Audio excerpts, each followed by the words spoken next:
Good afternoon. How's everybody doing? Great. A little bit better. How's everybody doing? Great. All right. I said I was enthusiastic. I said I was entertaining. So today we're going to talk about successful negotiating and about anything you do. And I want to share this with you. You're only limited by the parameters of your own mind. And in negotiating, that is really important because if you go to a negotiating process thinking, oh man, I'm not going to get this deal, or oh man, it's going to be tough, I have to raise prices, or oh, I don't know if I'm going to be able to do this, I'm not sure, I'm not comfortable in negotiating, it scares me, that's going to manifest itself. So really you have to get the attitude. Today's event, we're going to talk about the negotiating process. We're going to talk about, most importantly, relationships. Now I think everybody here can agree that negotiating is relationships. So we're going to talk about relationships both in the business sector and also in your personal lives to help you negotiate those win-win relationships with your spouses. And also I'm going to share with you successful strategies. So what is negotiation? Negotiation, realistically, is me and you. Me and you, and I say that because when you go into the negotiation process, you're going in with your needs, your wants, your desires, and the other person has their needs, their wants, and their desires. So really the negotiation process is finding a quantifiable way and an equitable way to walk away so that both people feel that it was a successful endeavor. I don't believe in having a hard negotiating style versus a soft negotiating style. So again, it's about me and you, and we're going to dive into that in just a little bit. So who do we negotiate with? When I was thinking about this presentation, I was thinking, okay, I'm going to come at it from an aspect of the print industry. We negotiate with our vendors, print vendors, but realistically, we all negotiate with ourselves. We negotiate with our spouses. We negotiate with our bosses and our coworkers.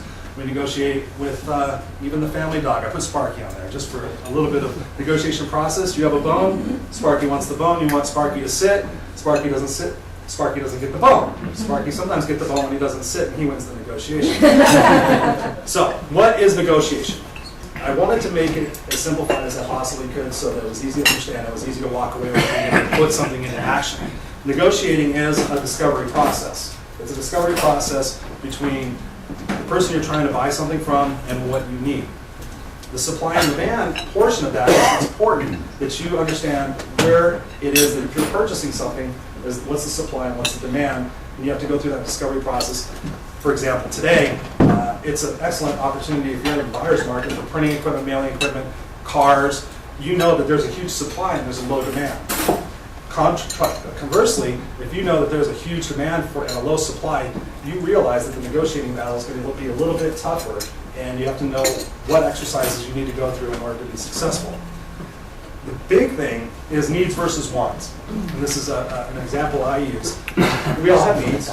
We have our basic, fundamental needs for our operations to keep us going the way we're going, but we also have wants.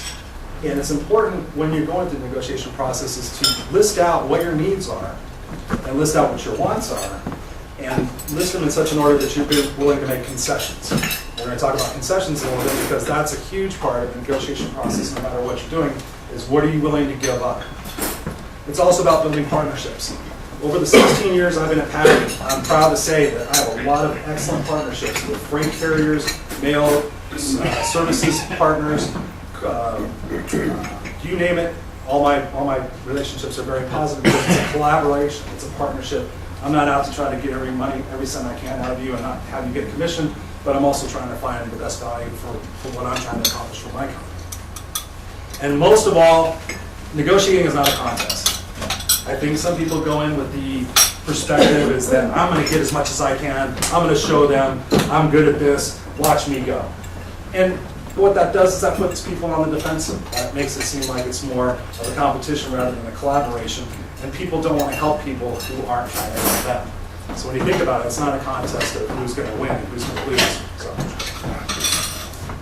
the negotiating styles. We've got hard negotiating styles. You can read some of the phrases up there. And we have soft negotiating styles. So the important thing is to have a combination of styles and know when to use those in particular facets of what you're doing and what you're negotiating with. I personally find that somebody says, take it or leave it, that's my final offer. I'm one of those people that says, okay, I'll see you later. And then invariably, after they go talk to the manager, they find they have a better offer. And then if you still say, yeah, I'm not so sure, then you find they even have a better offer.